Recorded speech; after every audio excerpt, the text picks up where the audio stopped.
Also today marks a sad anniversary in Nashville. It's been 3 years since the Covenant school shooting claimed 6 lives. Today, the Covenant community is looking ahead to new beginnings. Students are learning in a new building.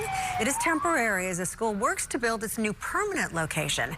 Covenant launched a capital campaign last summer to raise $85 million. That will pay for a new school on 14 acres in Westmead.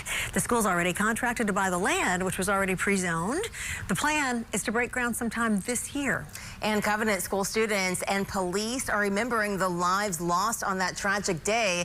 A special ceremony was held at MNPD's Midtown Hills precinct. The third grade class of 2023 planted a redbud tree in memory of the 3 classmates and staff members who lost their lives. And the tree also honors the brave police officers who quickly responded to that shooting.